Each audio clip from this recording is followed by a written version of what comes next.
इस current affairs funda में आप सभी का स्वागत है। मैं हूं आपके साथ अभिषेक शर्मा और आज के इस वीडियो सेशन में हम 30 अप्रैल तक के सभी इंपॉर्टेंट करंट अफेयर्स कवर करने वाले हैं। हमेशा की तरह आप इस वीडियो को अंत तक जरूर देखिएगा, आज भी आपको काफ़ी कुछ जानने के लिए मिलेगा। साथ ही का इस सेशन को शुरू करने से पहले आप सभी को बताना चाहूँगा, यदि आप हमारे daily current affairs PDF, weekly PDF, monthly PDF और हर महीने के banking and economic awareness PDF चाहते हैं तो करंट अफेयर्स फंडा का 1 ईयर मेंबरशिप प्लान आप ज्वाइन कर सकते हैं, जिसका लिंक आपको वीडियो के डिस्क्रिप्शन में या फिर फर्स्ट कमेंट में मिल जाएगा। आपको बता दें, इस 1 ईयर मेंबरशिप प्लान के तहत जितना भी हमारा पीडीएफ कंटेंट है वो हम आपको 1 साल तक के लिए प्रोवाइड कराते हैं, जिसे आप डाउनलोड कर सकते हैं, प्रिंट आउट भी निकलवा सकते हैं। इसके लिए चाहे तो आप करंट अफेयर्स फंडा ऐप को यूज़ कर सकते हैं या फिर अपने लैपटॉप या सिस्टम की मदद से वेब लॉगिन भी कर सकते हैं। कोई भी आपका एग्जाम हो, बैंकिंग, एसएससी, रेलवे या फिर स्टेट पीसीएस, जहाँ पर भी जनरल अवेयरनेस या करंट अफेयर्स पूछे जाते हैं, सभी एग्जाम्स के लिए हमारा करंट अफेयर्स पीडीएफ पैकेज काफ़ी महत्वपूर्ण है। और अब तो आपको इसमें फ्री क्विज़ भी अवेलेबल है। ठीक है, तो आप करंट अफेयर्स फंडा ऐप को इंस्टॉल कीजिए और क्विज़ भी आप अटैम्प्ट कर सकते हैं। और यदि आप हमारा ये 1 ईयर मेंबरशिप प्लान ज्वाइन करते हैं तो इसमें आपको और एडवांस लेवल के क्विज़ मिलते हैं, जो कि कैटेगरी वाइज होते हैं। आप कैटेगरीज देख सकते हैं यहाँ पर, और इससे काफ़ी सरल हो जाता है आपके लिए पढ़ना। तो एक बार अगर आप हमारे करंट अफेयर्स पढ़ लेंगे, उसके बाद फिर इन कैटेगरी वाइज क्विज़ को अटैम्प्ट करेंगे, तो यकीन मानिए आप करंट अफेयर्स सेक्शन काफ़ी स्ट्रॉन्ग हो जाएगा। तो लिंक आपको वीडियो के डिस्क्रिप्शन में मिल जाएगा हमारी करंट अफेयर्स फंडा ऐप का, वहाँ से आप ये 1 ईयर कोर्स प्राप्त कर सकते हैं। और कोई भी अगर आपका डाउट होगा तो प्लीज़ कमेंट बॉक्स में लिखिएगा। चलिए फिर करते हैं शुरुआत इस वीडियो सेशन की। तो शुरुआत करने से पहले हमेशा की तरह आज का क्वेश्चन देखें, काफ़ी इजी क्वेश्चन है, आपको कमेंट बॉक्स में आंसर करना है। IRDAI deals with which of the following? IRDAI निम्नलिखित में से किससे संबंधित है? ऑप्शंस देखते हैं, इंपोर्ट्स, इन्फ्लेशन, इंश्योरेंस या फिर इनकम टैक्स। तो जल्दी से आंसर कर दीजिए, फिर हम आगे बढ़ते हैं। और इस तरह क्वेश्चन यदि आप प्रैक्टिस करना चाहते हैं तो हमें टेलीग्राम पर जरूर ज्वाइन करें। करंट अफेयर्स फंडा नाम से हमारा टेलीग्राम चैनल है।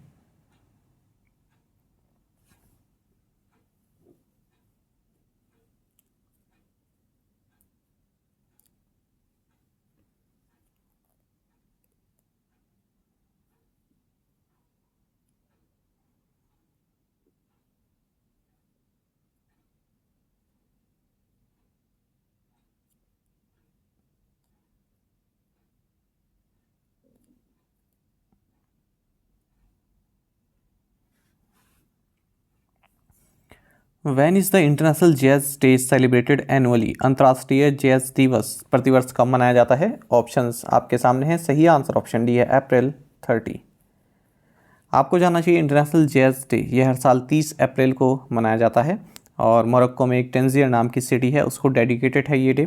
आपको जानना चाहिए कि जो अफ्रीकन अमेरिकन लोग होते हैं वहाँ पर ये जैज़ डे काफ़ी मनाया जाता है। जैज़ एक तरह का आप म्यूज़िक जेनर कह सकते हैं, म्यूज़िक टाइप कह सकते हैं। ठीक है, और बाकी आपको ये भी जानना चाहिए कि अप्रैल मंथ का जो लास्ट डे होता है, यानी कि 30 अप्रैल जो होती है, उस दिन हम आयुष्मान भारत डे मनाते हैं। और आपको बता दें, आयुष्मान भारत स्कीम की जो घोषणा है वो प्रधानमंत्री नरेंद्र मोदी द्वारा साल 2018 में की गई थी। What is the theme for world veterinary day 2024? विश्व पशु चिकित्सा दिवस 2024 का विषय क्या है? सही आंसर ऑप्शन डी है, वेटरिनेरियंस आर एसेंशियल हेल्थ वर्कर्स।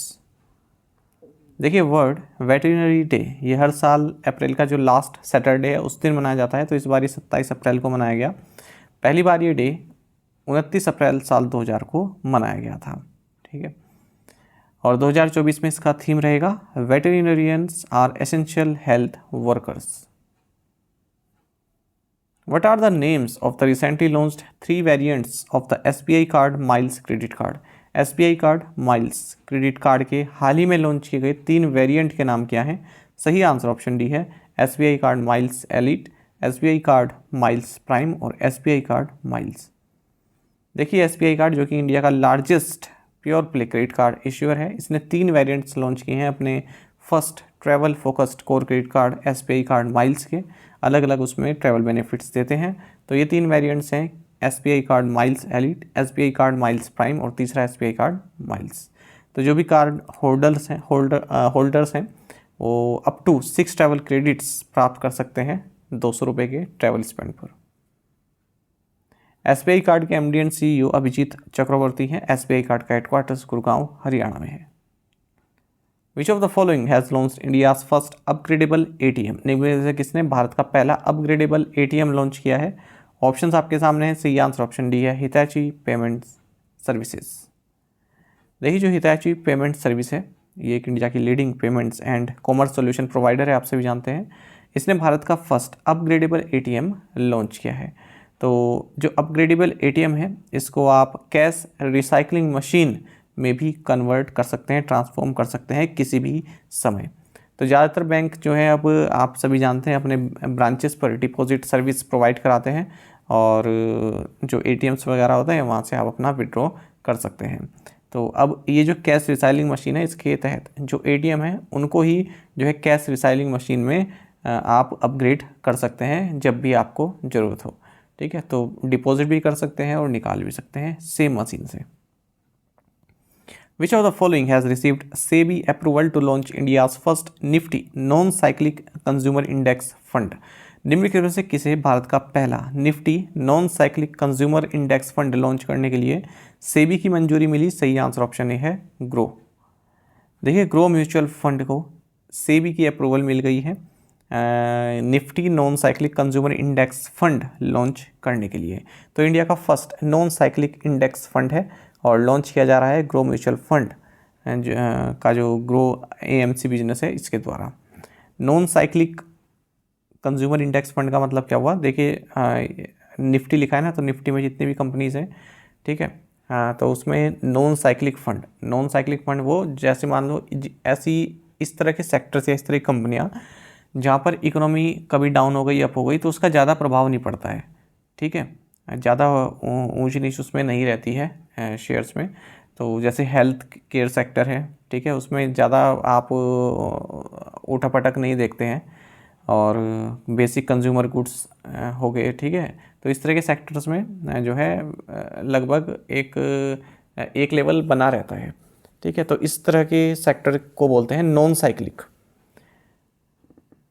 तो ये जो grow Nifty non cyclical consumer index fund है इस तरह की कंपनीज़ में यहाँ पर इन्वेस्टमेंट की जा सकती है। ठीक है, और इस स्कीम को मैनेज किया जाएगा अभिषेक जैन द्वारा। मिनिमम इन्वेस्टमेंट अमाउंट 500 रुपीज़ इसमें रहेगी। अच्छा, एक और करंट अफेयर देख लेते हैं। सेबी ने ICARA की जो सब्सिडरी है प्रगति डेवलपमेंट कंसल्टिंग सर्विसेज लिमिटेड, इसको अप्रूवल दे दिया है कि ये environmental social and governance ratings provide करा सकता है। How much monetary penalty imposed by the RBI on Indira महिला सहकारी bank limited Malegaon Maharashtra, RBI द्वारा इंदिरा महिला सहकारी बैंक लिमिटेड मालेगांव महाराष्ट्र पर कितनी राशि का मौद्रिक जुर्माना लगाया गया? सही आंसर ऑप्शन बी है, 75,000 रुपीज़। देखिए रिजर्व बैंक ऑफ इंडिया ने 75,000 रुपीज़ की मॉनेटरी पेनल्टी लगाई है इंदिरा महिला सहकारी बैंक लिमिटेड मालेगांव महाराष्ट्र पर। और भी कुछ मॉनेटरी पेनल्टीज देख लेते हैं।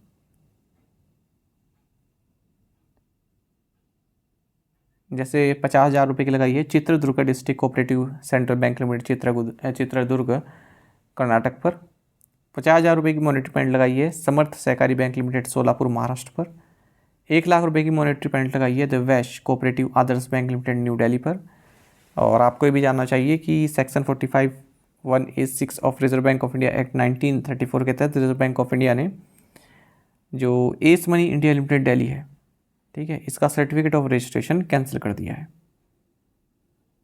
According to the UNCTAD report, how much did India services exports increase in 2023? UNCTAD report के अनुसार 2023 में भारत के सेवा निर्यात में कितनी वृद्धि हुई है? सही आंसर ऑप्शन सी 11.4%। देखिए इंडिया का जो सर्विस एक्सपोर्ट है ये 11.4% बढ़ा है और 2023 में 345 बिलियन US डॉलर पर पहुंच गया है।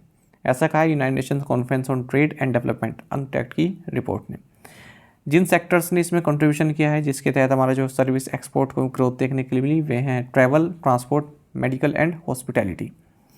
अच्छा, इसमें ये बताया गया है कि जो वर्ल्ड का सर्विसेज एक्सपोर्ट है ये 7.9 ट्रिलियन US डॉलर को पार कर गया है 2023 में।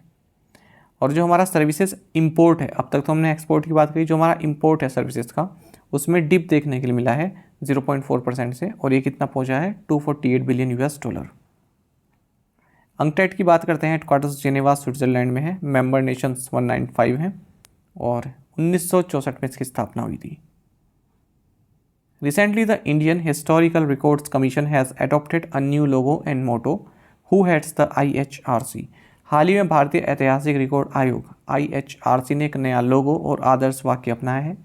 IHRC का नेतृत्व कौन करते हैं? सही आंसर ऑप्शन बी है, यूनियन मिनिस्टर ऑफ कल्चर। देखिए, हाल ही में इंडियन हिस्टोरिकल रिकॉर्ड्स कमीशन ने एक नया लोगो और मोटो अपनाया है। लोगो जो है उसमें लोटस पेटल्स आप देख सकते हैं, सारनाथ पिलर देख सकते हैं लोगो के मिडल में, जो कि इंडिया के एंशिएंट पास्ट को दर्शाता है, और ब्राउन कलर थीम इसमें रखा गया है। यहाँ पर देखिए ब्राउन कलर थीम रखा गया है। मोटो की बात करें, मोटो है where history is preserved for the future. अगर हम बात करते हैं IHRC की, तो इसकी स्थापना 1919 में हुई थी और यूनियन मिनिस्टर ऑफ कल्चर इसको हेड करते हैं। Sharjah based teacher Gina Justice has been named the winner of which award. Sharjah स्थित शिक्षक जीना जस्टिस को किस पुरस्कार का विजेता नामित किया गया है? सही आंसर ऑप्शन डी है, कैम्ब्रिज डेडिकेटेड टीचर अवार्ड्स। देखिए, इसलिए क्वेश्चन इंक्लूड किया क्योंकि इंडियन है जिन्हें दिया गया है। तो जीना जस्टिस जो कि टीचर हैं Our Own English High School Sharjah में, इन्हें रीजनल विनर घोषित किया गया है Middle East and North Africa के लिए 2024 कैम्ब्रिज डेडिकेटेड टीचर अवार्ड्स में। जो जस्टिस हैं ये तिरुवनंतपुरम केरल से हैं और UAE में साल 2005 से जो है कार्यरत हैं। तो शारजा ये जो है UAE में आता है, शारजा। अच्छा, जो ये कैम्ब्रिज डेडिकेटेड टीचर अवार्ड है, ये ग्लोबल कंपटीशन है जो कि primary and secondary school teachers को दिया जाता है उनकी एक्सेप्शनल परफॉर्मेंस के लिए। Which country has retained India in the priority watch list PWL of countries due to concern about intellectual property protection and enforcement? बौद्धिक संपदा संरक्षण और प्रवर्तन संशय के कारण किस देश ने भारत को प्राथमिकता निगरानी सूची में बरकरार रखा है? सही आंसर ऑप्शन ए है, यूनाइटेड स्टेट्स। देखिए, हाल ही में यूनाइटेड स्टेट्स की जो USTR स्पेशल 301 रिपोर्ट है, इसमें भारत को फिर से प्रायोरिटी वॉच लिस्ट की कंट्रीज़ में रखा गया है। इसके अलावा China, Russia, Indonesia, Chile, Argentina और वेनेजुएला भी इस लिस्ट में है। ठीक है, तो US उन लिस्ट को उन कंट्रीज़ को इस लिस्ट में रखता है जहां उन्हें लगता है कि जो इंटेलेक्चुअल प्रॉपर्टी प्रोटेक्शन है या फिर उसका इन्फोर्समेंट है, IP संबंधित जो लॉज हैं वो थोड़ा कमज़ोर है। 2020-21 में भी भारत इस लिस्ट में रहा है। ठीक है, अच्छा, तो यहाँ पर क्या है कि अब अमेरिका को ऐसा लगता है कि ऑनलाइन पायरेसी भारत में हो रही है और कोई अगर हम ट्रेड सीक्रेट्स जो हम शेयर करते हैं, ठीक है, वहाँ पर जो उनकी गोपनीयता है उस पर भी खतरा है। और जो भी इंटेलेक्चुअल प्रॉपर्टी राइट के संबंधी जितनी भी चीज़ें आती हैं, ठीक है, उनसे संबंधित जो कानून है वो भारत में जो है मजबूती के साथ इम्प्लीमेंट नहीं होते हैं, तो इसलिए भारत को इस लिस्ट में रखा है। Which institution has partner with Reserve Bank innovation Hub to modernise the agriculture lending process. कृषि ऋण प्रक्रिया को आधुनिक बनाने के लिए किस संस्थान ने रिजर्व बैंक इनोवेशन हब के साथ साझेदारी की है? ऑप्शंस आपके सामने हैं, सही आंसर ऑप्शन ए नाबार्ड है। National bank for agriculture and rural development, NABARD, इसने रिजर्व बैंक की जो आर्म है रिजर्व बैंक इनोवेशन हब, इसके साथ पार्टनरशिप की है ताकि ऐसा सिस्टम लाया जा सके जिससे एग्रीकल्चर लोन्स की जो प्रोसेसिंग है वो उसमें तेज़ी आ सके। तो नाबार्ड जो है अपना EKCC loan origination system portal को जो public tech platform for frictionless credit है PTPFC, ये रिजर्व बैंक इनोवेशन हब का ये एक प्लेटफॉर्म है, इसके साथ इंटीग्रेट करेगी। NABARD has develop the loan origination system portal to facilitate digital Kisan credit card loan processing for cooperative banks and regional rural banks. Where did Defense Secretary Giridhar Aramane participated in the Shanghai Cooperation Organization Defense Ministers Meeting? रक्षा सचिव गिरिधर अरमाने ने संघाई सहयोग संगठन के रक्षा मंत्रियों की बैठक में कहाँ भाग लिया? सही आंसर ऑप्शन डी है, अस्ताना, कजाकिस्तान। देखिए, डिफेंस सेक्रेटरी गिरिधर अरमाने, इन्होंने संघाई कोऑपरेशन ऑर्गेनाइजेशन SCO के जो डिफेंस मिनिस्टर्स की मीटिंग है उनमें पार्टिसिपेट किया है, अस्ताना कजाकिस्तान में ये हुई है। तो यहाँ पर एक जॉइंट कम्युनिके भी इशूड किया गया इन सभी के द्वारा और इसमें one earth one family one future के बारे में भी बात की गई है। What is the amount of the green loan availed by REC Limited to finance eligible green projects in India? Bharat में हरित परियोजनाओं को वित्त पोषित करने के लिए REC लिमिटेड द्वारा लिए गए हरित ऋण की राशि क्या है? सही आंसर ऑप्शन सी है, 60.536 बिलियन जापानीज येन। देखिए REC लिमिटेड जो कि मिनिस्ट्री ऑफ पावर के तहत एक महारत सेंट्रल पब्लिक सेक्टर एंटरप्राइज है और एक लीडिंग NBFC भी है। इसने हाल ही में भारत में जो ग्रीन प्रोजेक्ट्स हैं उनकी फाइनेंसिंग के लिए 60.536 बिलियन जापानीज़ येन का ग्रीन लोन जो है लिया है और इस ग्रीन लोन की गारंटी दे रही है Italian export credit agency SACE SACE आप इसको कह सकते हैं। यानी कि जो भी लेंडर्स हैं जो REC को ये लोन दे रहे हैं ना जापानीज़ येन का, ठीक है, तो उसकी गारंटी ये Italian export credit agency SACE दे रही है, ठीक है, 80% गारंटी। यानी कि मान लीजिए अगर REC जो है डिफ़ॉल्ट कर जाता है लोन से, जो उसको लोन दिया गया है, मान लीजिए 100 रुपये का लोन दिया गया है, 100 जापानीज़ येन का लोन दिया गया है, REC डिफ़ॉल्ट कर जाता है तो 80 जापानीज़ येन जो है ये भरेगा जो इटालियन एक्सपोर्ट क्रेडिट एजेंसी है। तो इससे क्या होगा, लेंडर्स को भी थोड़ा कॉन्फिडेंस आएगा पैसे देते हुए, है ना। और ये जो ग्रीन लोन है इसमें अलग अलग देशों के जो है बैंक्स पार्टिसिपेट करते हैं, USA से और कॉन्टिनेंट वाइज भी अगर हम देखें एशिया से, यूरोप से, जैसे credit Agricole cooperative and investment bank है, बैंक ऑफ अमेरिका है, सिटी बैंक है, ये सब इसमें पार्टिसिपेट करते हैं। और जो credit Agricole cooperative and investment bank है ये इस पूरे लोन के लिए export credit agency coordinator, green loan coordinator, documentation bank और फैसिलिटी एजेंट के तौर पर कार्य करेगा। What is the purpose of the MOU signed between Alliance of Digital India Foundation and IIT Guwahati? Alliance of digital India foundation और IIT Guwahati के बीच हस्ताक्षरित समझौता ज्ञापन का उद्देश्य क्या है? सही आंसर ऑप्शन डी है, promote entrepreneurship and support technology startup. देखिए alliance of digital India foundation and IIT Guwahati technology incubation centre, इन्होंने एक MOU साइन किया है जिसके तहत जो स्टार्टअप्स हैं, ठीक है, उनको टेक्नोलॉजी प्रोवाइड की जाएगी और देश में एंटरप्रेन्योरशिप को बढ़ावा दिया जाएगा। The 2-year MOU aims to strengthen the startup ecosystem by facilitating collaboration between ADIF's network of startups and entrepreneurs and IIT Guwahati's pool of innovators, faculty and incubation facilities. Who was elected as the chairman of the Wrestling Federation of India's Athletes Commission? भारतीय कुश्ती महासंघ के athlete आयोग के अध्यक्ष के रूप में किसे चुना गया है? सही आंसर ऑप्शन डी है, नरसिंह पंचम यादव। देखिए former Commonwealth Games gold medallist Narsingh Pancham Yadav, इन्हें रेसलिंग फेडरेशन ऑफ इंडिया की जो एथलीट्स कमीशन है उसका चेयरमैन नियुक्त किया गया है। और इस कमीशन में और भी मेंबर हैं जैसे साहिल हैं, स्मिता AS, भारती बगई, खुशबू S पवार, निक्की, श्वेता दुबे, ये सभी इस कमीशन में मेंबर हैं। प्रीवियस असाइनमेंट क्वेश्चंस के आंसर देखेंगे। Where is mount wrong situated? Indonesia. Which team became the first to chase a 300+ total in women's cricket? Sri Lanka. Which actor has received an honorary doctorate in literature from Wells University? Ramcharan. Russia and which country have abandoned the use of the US dollar to settle bilateral trade? China. Former world number 1 and 2-time Grand Slam winner Garbine Muguruza announced her retirement from tennis. She is from which country? Answer is Spain. और आप में से कई students ने बिल्कुल सही answer किया है। इसी तरह से आप पार्टिसिपेट करते रहिए। चलिए आज के असाइनमेंट क्वेश्चन देखते हैं। Which year was the EVMs first used? Valmiki Tiger Reserve is the only tiger reserve of which state? How many Lok Sabha constituencies does the state of Manipur have? The option nota in the polling system has been in use from which year? When did Environment Ministry of India announce the Green Credit Program? इन पांचों questions के answer आपको comment box में देने हैं। यदि आपको एक question का आंसर भी आता है तो भी आप हमें कमेंट बॉक्स में अवश्य दीजिएगा। ज़्यादा से ज़्यादा संख्या पार्टिसिपेट करने की कोशिश किया कीजिए। और आपको बता दें एक वीडियो ही बनाई हुई है, उसको आप देख लीजिएगा प्लेलिस्ट में जाकर, कल ही अपलोड की गई है। उसका टॉपिक है 2024 में करंट अफेयर्स की तैयारी कैसे करें, किस तरह से पढ़ें अलग अलग एग्ज़ाम की। कुछ एस्पिरेंट्स ऐसे होते हैं जो SSC भी दे रहे हैं, बैंक भी दे रहे हैं, अब रेलवे के आएंगे उसको भी देंगे, इवन PCS भी देते हैं, ठीक है।